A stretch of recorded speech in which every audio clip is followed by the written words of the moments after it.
Hi guys, it's me, Kathy. Mrs. Handy, are you? I hope you're doing well today.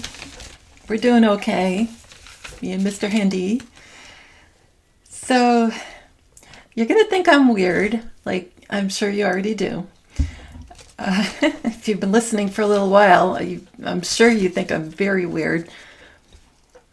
So, to go to sleep, I'll listen to different audiobooks and things like by Magpie Radio, Simon Stanhope and things like that. But for a while I was listening to the Waltons. It's called The Homecoming. And if you're about my age, you probably know what I'm talking about. It's a TV movie. And it's what spun off into the TV show, The Waltons. So it started with this movie, and then it moved on. So it's a Christmas movie. It's about Christmas Eve, and I won't go into the plot or anything, but the point of it is, what's the point, right? The point of life. What's the point of life? Well, the narrator starts out, and usually you don't have a narrator telling you about a movie you're going to watch, right? So it's quite unusual. And the narrator says, I'm going to just read it off what he says. Tonight, CBS proudly presents The Homecoming, a Christmas story by Earl Hamner Jr. A warm, inspiring, all-family movie made especially for television. And I don't remember if it was 77, 78 that this came out. And then he continues, the narrator. He says, the story of a family and a Christmas Eve that would change their lives forever. Okay, key phrase to me, change their lives forever on Christmas Eve. Is that what's going to happen? Okay, could we see people on a Christmas Eve? No, I'm certainly not saying this one because I'm always wrong with timing, right? Could it be that we see something the opposite? Instead of something good, we see something bad, and it's the chemical attack, fake, nuclear. I didn't understand that. My phone is always listening to me. I don't know how to stop it. I threw it over there, but I didn't understand what you're saying. Change their lives forever. Okay, I did that, and it's 254. It says in simple gematria, which is A equals 1 through Z equals 26, and put it in gematrix.org. And when you get the three choices of Jewish, English, and simple, you choose simple. You get choices that all come up as matches to that phrase or word. And then you listen to the Holy Spirit that's guiding you. And you decide out of these phrases that match what you just entered, what is making sense to you for that moment. Because another day, it could be something else that jumps out, say as my match for change their lives forever, 254. I could look at it next month, and something else would be the appropriate bunch of matches. Let's see. So change their lives forever at 254 equals view Jesus' second coming. Now that would be JFK Jr., the rising of the phoenix, coming up back from the dead, from the ashes. Tell me what I need to know. Oh, this one's a good one. You don't usually get matches like this. Sometimes they kind of all a little bit sound the same. There's certain ones that come up and you go, oh yeah, I've seen something like that before in gematrix.org matches. But okay, so tell me what I need to know, and then remember this day forever. And he was just saying that will change their lives forever. When he was introducing the Homecoming movie, you know, with the Waltons. And, okay, then we have, this is World War III. So we have the good and the bad. You know, it's kind of like, which way does it go? Is it the good or the bad? It's so hard to tell. You know, you guys probably feel like I do. You're not really sure when you look at these things. And then fake World War matches. I'm sorry, fake World War III news matches. And Robert Francis Kennedy Jr. So could we see all the Kennedys? Or are we going to see the fake war starting? What if it happens at the same time? Like, we see them, everybody's happy, and then you get the news that there's attacks on the United States. Like, and it's fake, so don't worry. But, you know, everybody will be freaking out. It just seems odd that all that is in that 254 changed their lives forever. So, I don't know. So, I was talking to our moderator, Karen, and she's Karen333, and I was talking to her that, like, you know, I told you in the last video that I couldn't upload the videos. I have 4 videos ready to go. And now that's why all these took so long to come out. And the audio was not there. There's no audio. So that's why, you know, I talked to Karen like mid-August. So it's been a while since I worked on this stuff. She was telling me about some things that I wasn't really clear on. And so I really appreciate it, Karen. And she reminded me of the 2 calendars, which, I mean, I know about the calendars, but to be honest, I get the 2 calendars mixed up all the time. So I get nervous talking about them, like what calendar we're under and what calendar we were under. So before the change, we were on the Julian calendar, like named after Julius Caesar. And I looked all this part up. Pope Gregory was the one that designated, I've got October 4th, 1582, that we would be followed by October 15th. So he changed the calendar. So that makes sense, right? He was Pope Gregory. So then we're on now the Gregorian calendar. So he took us off Julian and put us on Gregorian. So that was 10 days missing out of, like, basically life, right? So there were 10 days missing when that happened. So remember 10 days of darkness? I'm not sure if that's associated. It's from our favorite Anon, number 17. So, okay. So under the Julian calendar, March 25th was the first day of a new year. So I'm not, from what I was looking at, I couldn't tell, were there more days in March? Was March 24th the last day? I don't really know about that. But the March 25th was like basically what we would call now New Year's Day. It's interesting. Anyway, if not, you know, pertinent. Let's see. And one of you guys, I mean, I'm talking back in August, so I'm sorry it's taken me so long to talk about this, but one of you guys said you felt led to share the word Commonwealth with me. And that was really cool because Commonwealth is 134. And I was already working on Christmas Eve.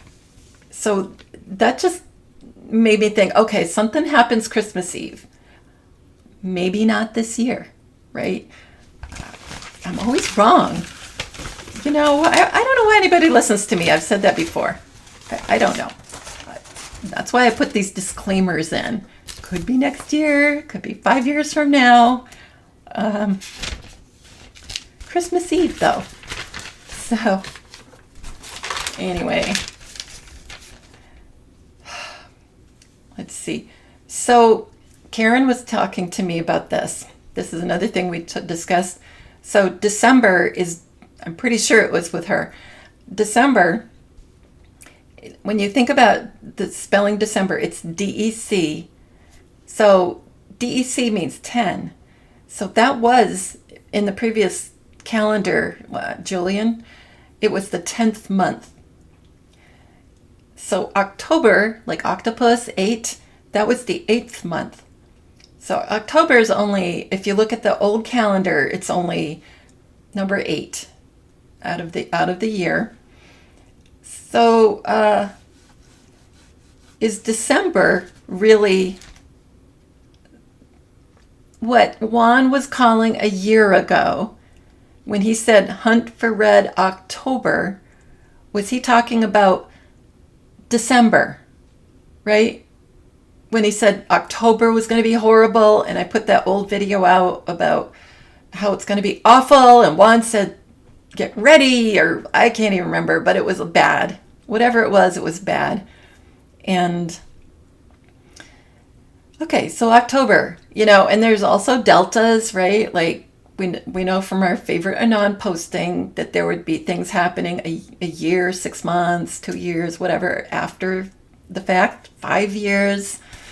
So, so December could be like what Juan was talking about, because that was the old, that's what it could be referring to. I won't even go back into it because I'll say it wrong. I already started to say it wrong.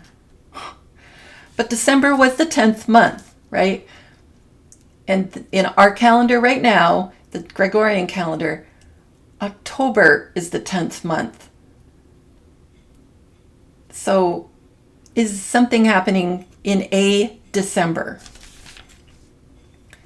So anyway, and Christmas Eve is when General George Washington, who I think was President Trump, when I look at all the photos and all the paintings, Christmas Eve is when General George Washington started out for Trenton, New Jersey, to form a very large army attack on the British, but it was really the Hessians that were hired by the British, the German soldiers. And then we have that painting that we've seen a lot with President Trump crossing the swamp. It was like crossing the Delaware, but it was crossing the swamp. And he's near the front of the boat. And it's a painting by John McNaughton. And Jon, like John, right? And I think I've already told you that, I can't remember, what was it? Oh, I'm going off my topic now. Vincent van Gogh, maybe. Well, if I haven't told you, there's another video coming. I don't know when, but I think I already did. That Junior was Vincent van Gogh. Because we're talking about lives and lives and lives going on and on and on, right? So there's artistry in there. There's philosophy. I mean, he was a philosopher. He was everything. Yeah, so I have a hard time going back and forth explaining everything. So John McNaughton, Naughton, reminds me, as soon as I look at that name that painted the crossing of the Delaware, I think of Naughty John, right? There's Naught in there. So I didn't do gematria. I don't think I did. I suppose I could have later on, but I don't think I did gematria on it. But just reading it makes me think of our John, our junior, in the Garden of Eden at the cross. Like I'm always saying, I don't know which one, senior, whatever, somebody. And let's see. So it started out when he crossed the Delaware. I've got a lot about it, so I think it's very interesting, even if it doesn't isn't pertinent. I think it's really interesting, so bear with me. So it started out, of course, in 1776. Now, the Americans hadn't won battles yet. So everybody was depressed and sad, and it was terrible. And a lot of his soldiers that were with Washington weren't going to be with him after January 1st, because that's when their time was up, that they could leave in the army. I think they might have been in there for 2 years, and so a lot of them were done at the beginning of January. And so he knew that, everything was on the line, and he had to get something positive happening. So started out Christmas Eve at 11 p.m., at least from certain articles I read, it said 11 p.m., that p.m., and then other ones said, well, we don't know when he started. So 2 other divisions were going to cross. So it was interesting that it was divided into 3 again. So we have the Father, Son, Holy Spirit idea. But 2 of them failed to meet up when they were supposed to. They had a lot of artillery on board, like the cannons. The other 2 divisions, I think they're called divisions. I'm sorry if I said that wrong. And the tide coming up the river had pushed up sheets of ice, and it had made ice jams, which was really a blockade. And ice jams, if you look up ice jams, you'll be amazed what they look like. I saw them in my town that I grew up in Maine, and it was even just from a lake, not from a tidal river. And when the lake, and we called it ice out, and when the ice came and was breaking up, that's what was happening. It was breaking up with the thaw, and the ice would be massive, thick sheets, and it would just pile up. I don't even know, maybe 100 feet high, super high, and it would block roads and everything. And it would just be all, not just one sheet, it would be all kinds, like at each other, all up in angles. So it was serious. So here it's trying to cross, or they, especially the other 2 divisions, were trying to cross, and there were ice jams. So I don't even know how they crossed, if they got out and pulled the boats or what they did. So about 8 a.m. on the 26th of December, they separated again into 2 columns, and they were on the outskirts of Trenton at that point. So it sounds like, I might be wrong, obviously, but the way I was reading it was that the group that Washington was leading had divided up again. So let's see. And then in one article it said Washington's men overwhelmed the Hessian German mercenaries. And in another article it said that they hadn't, that it was kind of like a loss. And to me it was like a fake news article. It was written, that's not the way most of the writing goes. So there was a Colonel Johann, Johann, and his last name is Rall, or Rall, Rall, and he was with the German Hessians, and he was in charge of Trenton, the Hessian outpost of Trenton. And when I was looking at the depiction of that part of Trenton, it looked like almost an L shape, at least the part that I could see. And it was 2 stories, so there was a lot of people in there. Lots of rooms for all the soldiers. Colonel Rall had information from spies, and even from, well, you can't say they're defectors, but because they didn't leave, but they were on the British side, and they gave information through another courier to Johann Rall.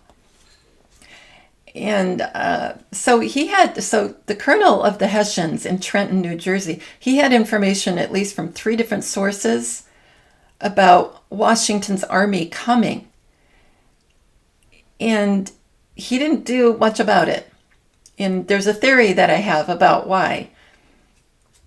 The article said that another article said there was a series of false alarms.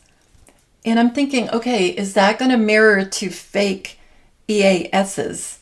And there were false alarms on December 22nd, 23rd, and 25th. So he kind of had heads up about something coming on those 3 different days.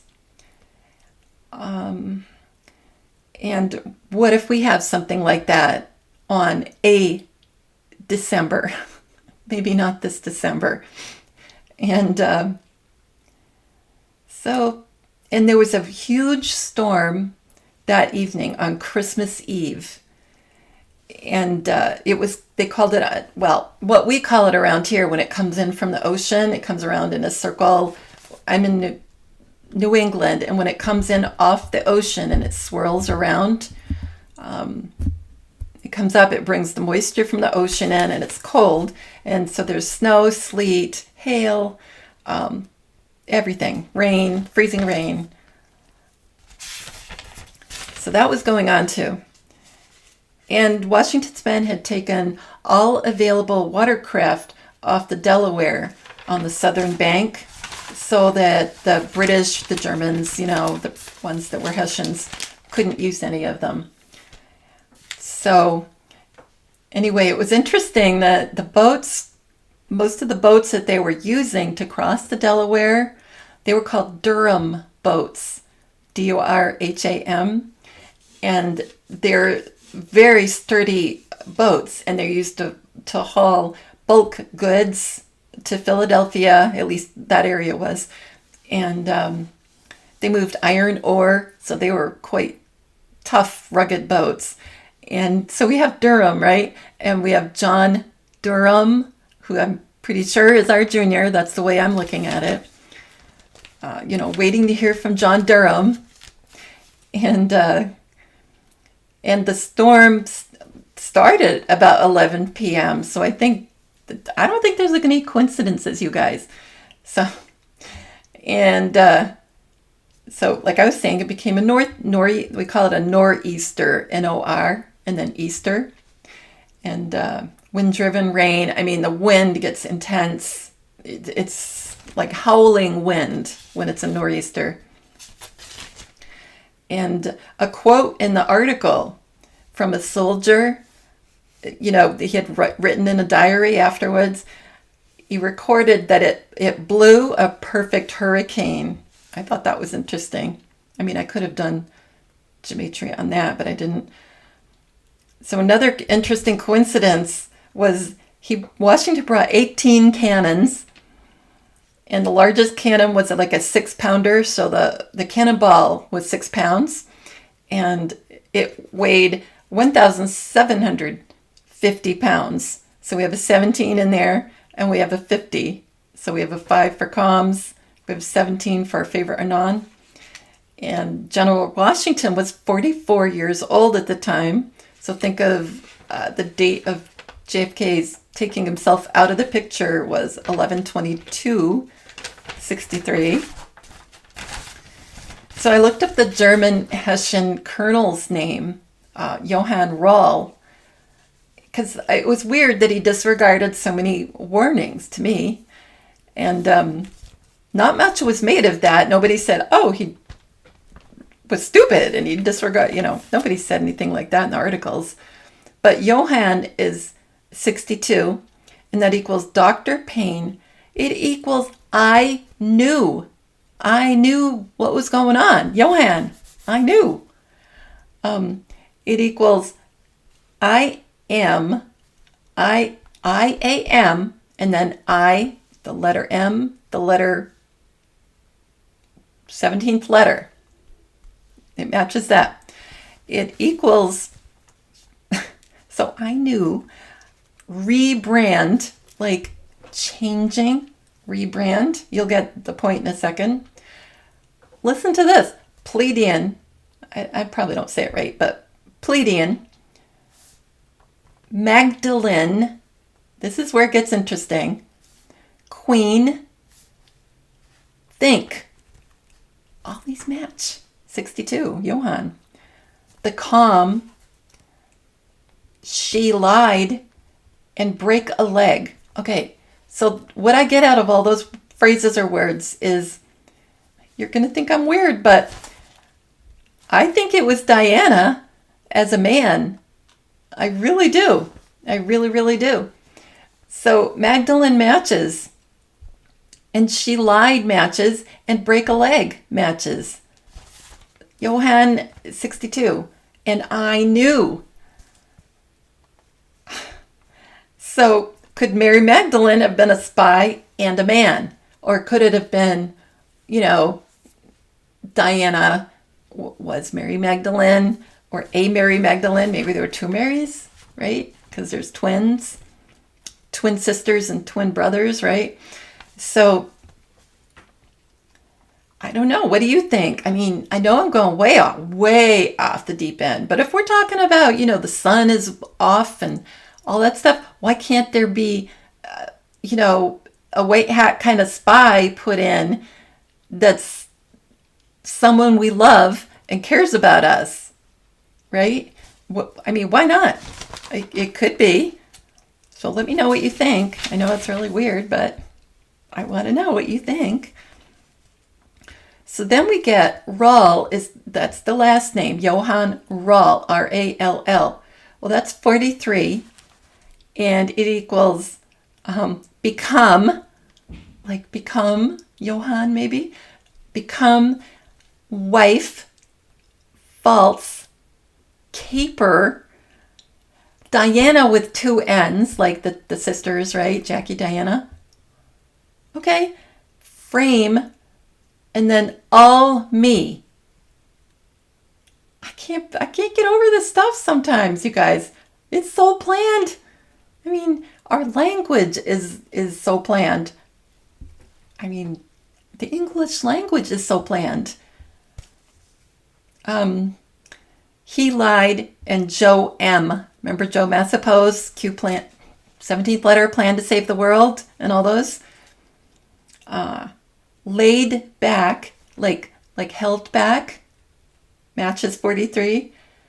So held back on purpose, maybe? I mean, Rall is Diana. I mean, I know it's two N's, but I know why it's two N's. It's the sisters. So then you put Johann Rall together, or Rall, and it's 105. And it equals American Dream, like fake, right? Goddess Eve, body double matches Johann Rall. Like, how many times have you seen body double? We are ready, and concealment. Oh my gosh, there's so many. I mean, I have way too many, but I'm just going to go through them because they're cool.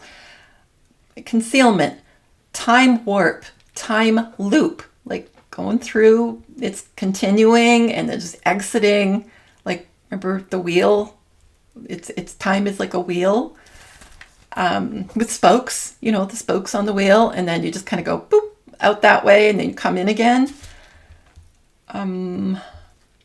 Let's see, his real name. Okay, that matches Johann Rall, his real name. And then so you can look at it as Goddess Eve, right? So his real name, Goddess Eve. His real name, okay, I know I said it 3 times, but Dirty Diana matches his name. Johann Rall, 105. Dirty Diana. Returned. Matches the swamp, right? Remember President Trump's always saying, draining the swamp. So Johann Rall matches the swamp. Infowars matches, like fake name, right? The information you have it's fake. Red October is 105, Johann Rall. And, I don't know. And it's also a great guy. And President Trump says that just about every rally. He says he's talking about a politician or somebody in the audience and it'll go, oh, yeah, a great guy. And I always look at it, oh, he's talking about John or, President Kennedy or whatever. But it matches Johann Rall. So then I did a quote that I found in an article. And the quote was from Johann Rall, which was interesting that we had a quote.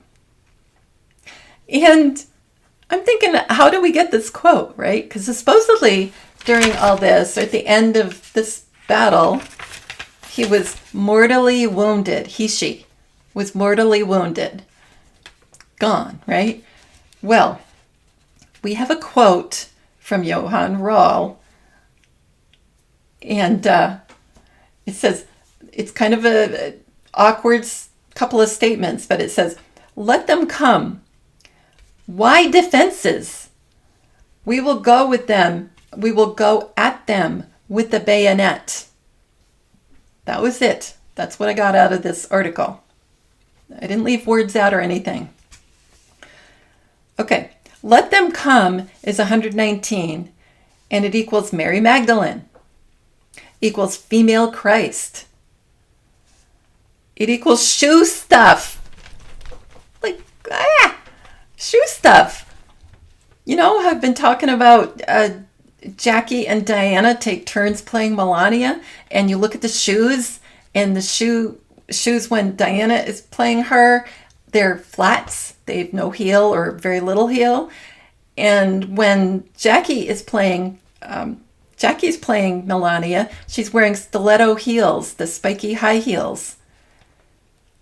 So Mary Magdalene, female Christ, all that matches shoe stuff. All that is 119 from his quote, let them come. So, okay. And, it equals London Bridge also. So we've got Diana again. So let's see. Okay. Got the rest of his quote here. Why defenses? And it's 133. And it equals not coincidence. False reality, like fake. London dragons, we have a Diana reference again. Holy goddess, and this is a hoax. So like Johann Rall was telling us, this is a hoax right there.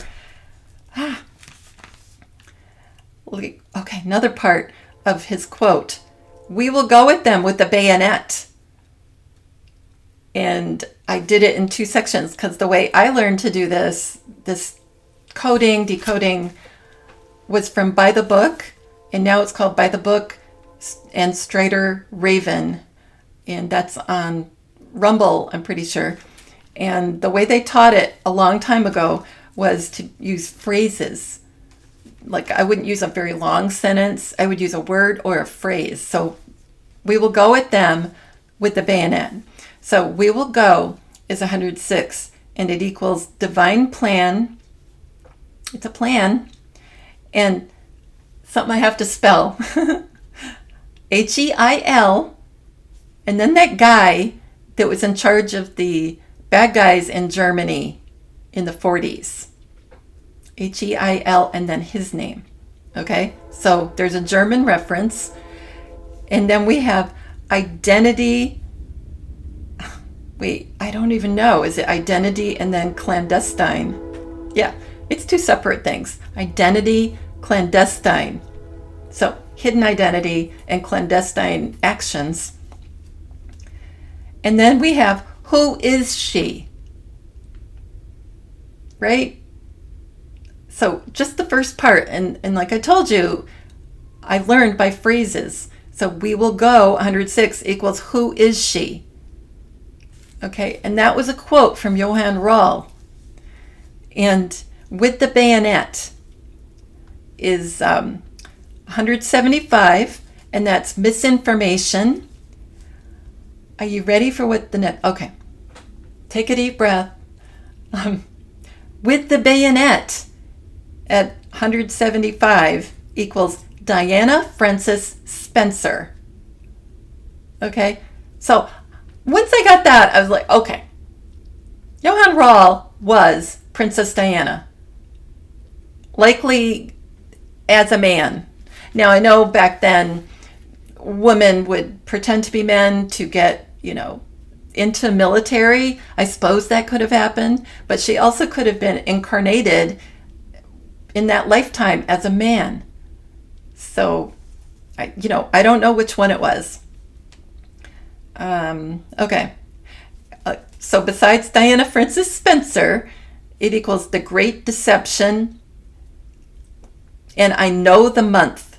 Now, I don't know about that part, but I know the month was fascinating. I had to put that in. So, that's who was at Trenton in New Jersey when Washington won, and trounced the Hessians, which were part of the British at the time. They were hired by the British. So, yeah, there's so many references here. Okay, so I'm going to just keep going. So a lot of the people that worked on the water, they called them watermen, that worked on the boats and ships and everything. They were in Colonel John Glover's Marblehead, and that's a Massachusetts coast area regiment. So that was interesting. There was another John. And Colonel Henry Knox was the commander of the river crossing. And let's see, Washington's challenge for his troops on the crossing was victory or death. So that was intense. So that's how he rallied the troops. And I didn't decode that, but I can't decode everything, right? So once they crossed the Delaware and all the ice jams and all that stuff, and the nor'easter was blowing and all that, they had 10 more miles to march to Trenton. So, obviously I'm kind of taking it back a step. And General Washington divided his army. Now, I'm not sure if he divided it again at that moment, because I know I mentioned that earlier, but anyway, and half were under General John Sullivan, and half were under General, now it sounds like you would want to say Nathaniel, like I-E-L, but it's spelled NathanAel. So it's Nathaniel, maybe? Green, and it's green with an E on the end. And so Green to the inland route, and the inland route, and they cut the King's Highway, leading into town, and it was at the intersection of King's and Queen's Highway, which was very interesting. And that's where they set up their artillery to fight Trenton, the outpost. And someone, I can't remember which one, was it Green? Maybe it says after. They were concerned about the gunpowder that they were going to use being wet from the nor'easter and the crossing and, from the storm. So General John Sullivan was he the one? Oh, I can't even read my chicken. I got so excited writing this stuff. So anyway, forget what I just said. They were concerned about the gunpowder, but I don't remember if it was General Sullivan that was the one that was concerned. Let's see. So anyway, I did Colonel Nathaniel Green, right? And Green, well, you do the whole name. Colonel Nathaniel Green, Nathaniel, and it's 206. And that equals information warfare, mission accomplished, the shocking truth, repressed memories. How obvious is it? Matches. You will find out. And Celebrity Apprentice, like President Trump, when he was Donald Trump's show. Revelation Twins. Remember, we have twins that were John Jr., who was Joseph Patrick, reborn into John Jr. So JFK and Joseph were twins, so they're twins. And then we have Jackie and Diana that I already talked about in a whole video that are twins, obviously not identical, but they're twins. And then we have, so Colonel Nathaniel Green at 206 also equals Merry Christmas. So I think this is so interesting. So Green without the E is 49, and that's Mr. R, and Decode ID, and Undead, and Dallas, and Escape and Danger. So that's Green. And if you add an E to it, it's interesting. It equals, the 5 is, an E is 5, and that equals BC. So I thought that was really cool. So then I did Nathaniel, and that's 76, and it's 76 is actors, a real DEC for December, which could be in October, right? We were talking about that earlier. Code, a real DEC code. Jackpot, best date, the plan, I am ready, big night, and let's see, JFK alive. That's too many. I have to skip some. Then we have General John Sullivan, 219. And that's America Will Be Made Great Again is 219. President Trump says that at every rally. And 219, can you guess who I am? John, I'm thinking Jr., right? John Jr. or JFK, who knows? And let's see.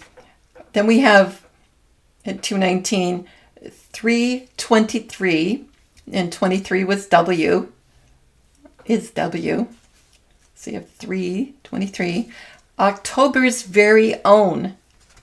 So that's interesting. So this all happened Christmas Eve into Christmas Day.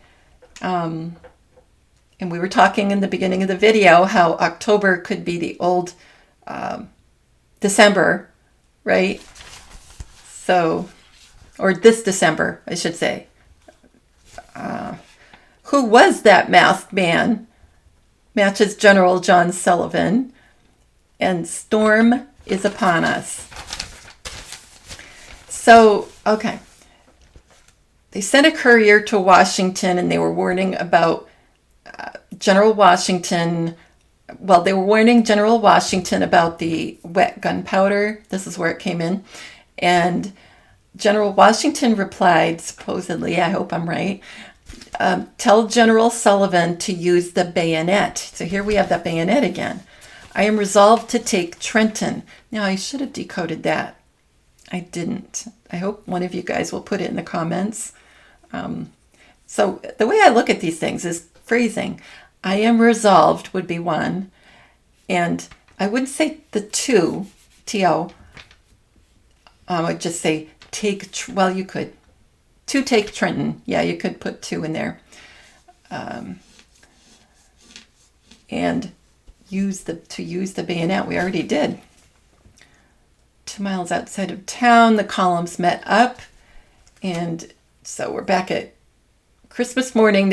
I got off topic. Well, not off topic. I kind of went off into the deep end with Colonel John Rawl. But okay, so Christmas morning, there happened to be a group of 50 New Jersey militiamen, and they attacked the Hessian outpost. And supposedly they didn't realize the army was going to attack. I don't know about that. And so Colonel Rawl may have mistaken that for what he was warned about. Let's see. But 8 a.m. on Christmas. So that's interesting too. We have something on Christmas at 8 a.m. I don't know. And Washington, that's when the assault started. And let's see. And there was a V. They called it a V where the King and Queen highways intersected at the V. So President Trump has talked a lot about there would be a V-shaped recovery. So I don't think that's a coincidence that he talks about that. There's a lot of ways to look at that, right? V for Vincent Fusca, and there's other ways to look at the V, but I think one of the reasons is where the king and queen highways intersected, and that's where the cannons were. So,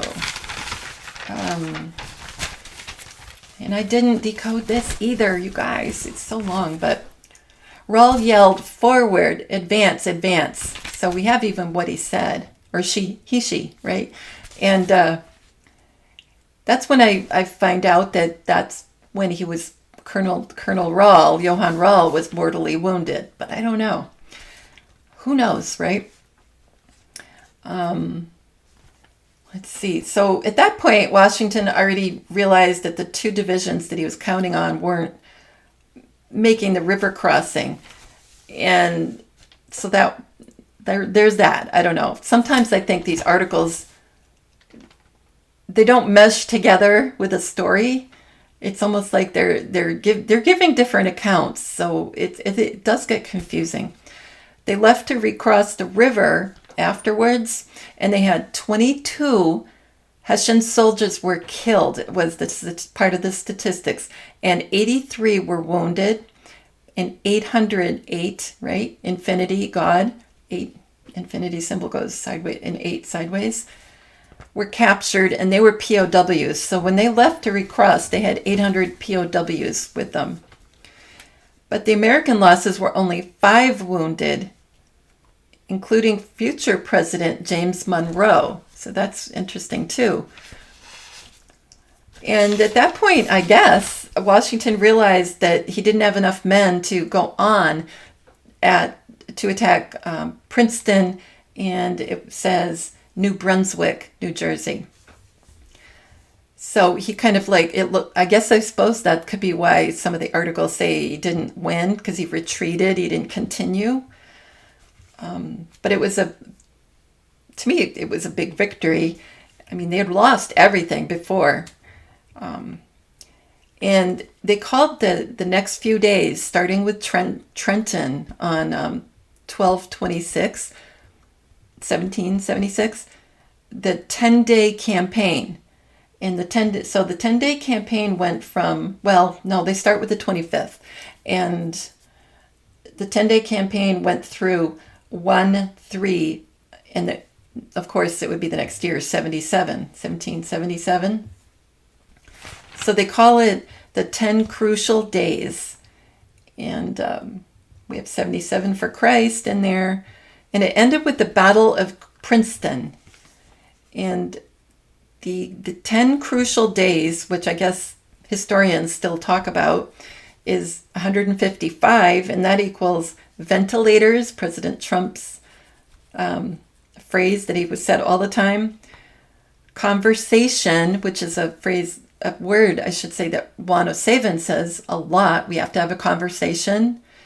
And he also could be talking about, when the truth comes out about JFK and him and everybody being alive, there's the fireside chat. I think it's a fireside chat that they have. Telling the world what's been going on and why. So conversation. So that matches 10 crucial days. And suddenly taken. Who is Jennifer is 155. Remember who Juan is supposed to be marrying, who I think is, he's supposed to be marrying, JUAN SAVIN's supposed to be marrying Jennifer Mack in March. And Tom said he saw Jennifer Mack and that she's too short. But I was telling Tom that, there's all these different juniors and Vincent Fuscas and all that. Couldn't there be a different Jennifer Mack, depending on where you are? And let's see, what else matches 10 crucial days? It equals John Fitzgerald. And I think there's more. She Who Smiles, Diana, right? Diana. And I said that in my opinion, my theory is that there was no CBK, Carolyn Bessette Kennedy. It was always Diana. And raised from the dead. That's where all this ends. I know it's a lot of information, but I don't know. Anyway, that's my stuff about Washington. I don't know how long I've been talking. And see. Yeah, I won't do that now. We're talking about too much.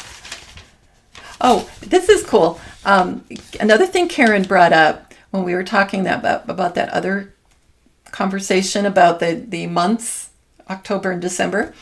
And she's studied or listened to the last book of Adam and Eve. Now, I haven't. So Karen is the one that gave me this information. And she said they drowned themselves. And after they had to leave Eden, they were so devastated. Now, Juan has said before, different times, he said, you just don't know how sad and upset Adam and Eve were when they had to leave Eden. And, he said that because he was there. Drowned themselves. Adam threw himself off a cliff. He hit a rock, and blood and water flowed from the wound. That sounds familiar. And God breathed life into them, and he told Adam and Eve, I will send you a redeemer in 5.5 days to bring you back to myself, to me. But anyway, I wrote to him. And they were upset because, oh my gosh, nobody came after 5.5 days, like to get them back connected to God the way they used to be. And sometime later anyway, God told them a day is like 1,000 years. So then I guess they understood. And Karen was saying, we're reliving the creation timeline, and God rested on the seventh day, so that the 1,000 years when we see everybody come back, it will, well, at least Christ, whoever we want to call Christ right now, could call John, President Kennedy, Christ, because they're twins, right? And they're both sons of God. And then John Jr., who's really Joe, but anyway, you know that. So the 1,000 years of peace is the seventh day. So I think, and and hearing this from her about the last book of Adam and Eve, to me, it doesn't make me sound as crazy when I'm talking about, because I did this through decoding, the part that I did about the draught or draft or whatever it was that they took at the cross that was poison, but not the kind of poison that kills you, but it makes you look like you've died. Like it would slow your heart down and all that, so that if somebody checked, it would seem like you died. And that's so many plots in the movies that we have, poison. I don't think that's a coincidence. So at least my British mysteries, right? So I don't think it sounds as nutty. And then I'll stop right now with my last thing. If you haven't seen the newest Clouseau video, it's got a baseball on the front. So in case there's other ones that pop up, it's the one with the baseball on the front, and it's CLOUS, 1S, EAU. And you'll see all kinds of great people. If you're about my age, you'll know who I'm talking about. I mean, there's all kinds of wrestlers. There's rap artists. I'm not telling you everything, but there's Billy Martin, who is the manager of the Yankees for a long time, winning World Series. Red Skelton, and he's a comedian. Look up Red Skelton. He has the best comedy. And let's see, Jackie Gleason from The Honeymooners and all kinds of other things. Jackie Gleason. And it's so obvious that it's him, too. And the crew from The Deadliest Catch is there. It's Phil Harris and the crew that supposedly went down. And everybody was so upset. I used to watch The Deadliest Catch back then. And it was so sad. But I didn't know. And the best part of it, to me, the best part is Babe Ruth, the baseball player from the Yankees. Well, first he was with the Red Sox. And I'm a Red Sox fan, And so he was with the Red Sox. And then when the owner of the Red Sox, way, way back, was in financial trouble, and he wasn't even just in financial trouble. He wanted to back a Broadway play. So he sold Babe Ruth to the Yankees. I can't believe it when you listen to the history. So the Red Sox sold him to the Yankees, and the Yankees and the Red Sox have been like, you know, big, I wouldn't say enemies, but they dislike each other forever, probably because of all that, right? So Babe Ruth comes up on stage, up with President Trump. It's so obvious. And they put up all these photos of Babe Ruth. And the Babe Ruth, he's younger than even in the baseball pictures. So he's younger. And he's got long, goofy hair, you know, and he's got a goofy Trump shirt on that's like a screen, like the screen printing where it looks like a lot of photos of President Trump, like a whole ton of them on his shirt. And Billy Martin comes up with him as a woman, and he's got that kind of shirt on, and he's dressed as a woman with long hair. This is so funny, you guys. I hope you're having fun. And anyway, and at the end of that part where Babe Ruth comes up up onto the podium, and at the end you can see, and they slow it down, and he says, "Thank you, Babe," to him as he's shaking his hand. So it's just so cool. And Babe Ruth would have been, you know, I didn't even double check on it, I'm sorry, but according to the Clouseau video, he would be 127 years old. So time travel and stepping in and out of time, you know, can't be kept a secret forever, right? It's got to come out. They're making it so obvious. So that's just so cool. I won't continue, but anyway. Oh, yeah. Oh, wait. I can't stop right now. Oh my gosh. So, okay. So at 24:50, so at 50 for comms, President Trump says, "Thank you, Babe," and they shake hands. And then at 25:14, in case you're looking, 25:14, that's when Billy Martin comes up. And at the end of this Clouseau video, okay, I just was so excited when I realized this. President Trump said New Hampshire. I live in New Hampshire. I've lived here for a long time now. And he said it, I checked the timestamp. He said it at 26:31. So 26 minutes, 31 seconds. So if you take 26 and add it to 31, you get 57. And 57 is Kathy. So to me, he gave me a shout out in the Clouseau video because it's so edited. I mean, everything is timed on these videos. Everything. So Clouseau is a white hat thing, even though they pretend they're just like Joe Blow making a video. They're not. It's a white hat video. So I hope you enjoyed this. Wasn't that a lot of information? So if you found any use for this, please think about donating. I have links at the end of the video, and I always forget to mention it, but I appreciate it, even if it's 50 cents, you guys. So don't feel bad if you don't think it's too little. I appreciate any help. And please, you know, Mr. Handy appreciates it too. And we're groveling. Anyway, so... And Mr. Handy and I appreciate all of you. And remember what I always say, take care of each other, and leave comments, talk to each other.